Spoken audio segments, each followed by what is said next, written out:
Hello everyone. Today we will continue with the class that we previously made the last lesson. We were talking about money. In this case, we discussed that money was used for many things, like invest, spend, or save. But today we are going to be focusing on spend. How much of your money do you spend in your house monthly? Okay, how much of that money is for example, grocery shop or just for hygiene products? We are going to be seeing how this money can help us to lead better lives and also how to not get crazy about money when we are together. We will start by investigating or researching in our notes how much money did we spend last weekend. Probably we went to a party or probably we went to grocery shopping, but we need to know where our money is going. Because of this, we are going to first make a little exercise, make a list of all the money you are spending and try to put names like items on it. After that, we will go to the next activity. There are some interesting answers that we need to look at it. Some of you told me that you spend your money on rent, okay? Because now we are on July 2nd, so you paid your rent on the 30th, right? Other of you told me that you bought grocery.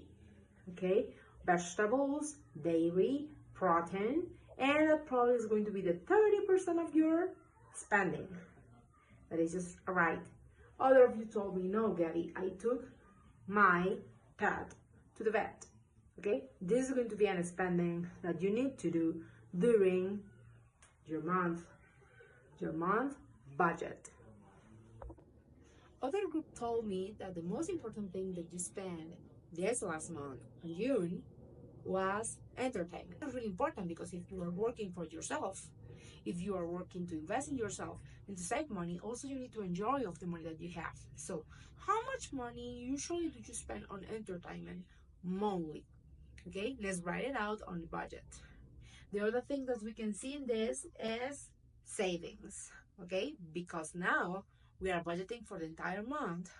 What is the percentage of the money that you are going to put on savings? Okay, you can write it out too. Some of you are going to tell me, Gabby, I made a house payment, and the others are going to tell me that you spend in rent. Okay, both are important and both need to be in our budget. Some of you are going to be spending in gas, and the others are going to be doing the car payment, for example, or reparations. Okay, all of these are going to be also included in the budget. So now the question is going to be, how much money did you spend this month, the last month, on June? Okay, obviously each of you is going to have an amount, but you should be having a leftover money. Okay, the money that you have for different purposes. It can be investing, it can be saving. Okay, it can be also a need that you had and that you need to solve. Okay, something that was spontaneous or that was an emergency. Okay, so now I want you to do your desired budget. Okay, how much are you earning, how much are you spending, and how much money are you saving and investing? Okay, these are going to be the 4 parameters that we are going to be managing today. Because of this, after you are going to make a presentation, a 2-minute presentation, where you are going to tell me how much money would you like to earn, what is the activity that you are doing in your desired job, and what is the amount of money that you are saving or investing. I am going to give you an example on how the presentation should look like. For example, in my case, I am Gabriela. I'm living in Colombia. And the budgeting here is going to be measured in pesos. That is the currency of my country. What is the currency of yours? Okay, and after this, I am going to be explaining. For example, on rent, first, I am earning around 4 million pesos. That is going to be like $1,000. Okay, that is the budget. Now we are going to explain how much money are we investing. I am investing probably between the 10 and the 20% of that money. Okay, in order for you to make the comparison. Perfect. In the case of savings, I am saving the 10% of the money. 30% of my income is going to be food. Okay, and these are going to be the main expenses that I have in my house. Okay, all the expenses, all the things that I am spending in order to live here. Okay, these are going to be my expenses. Finally, for entertainment, probably I am going to be doing 5% to a 10%. And the rest of the money is going to be the leftover.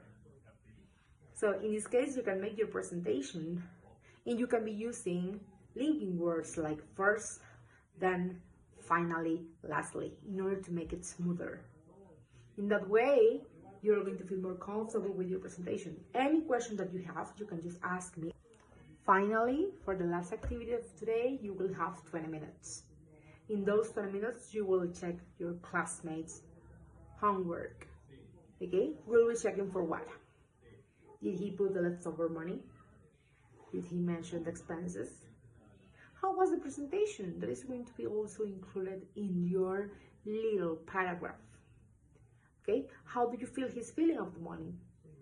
Is the money invested or saved? And how does that makes you feel? All of this is going to be really important for you to make a comparison between you and your partner.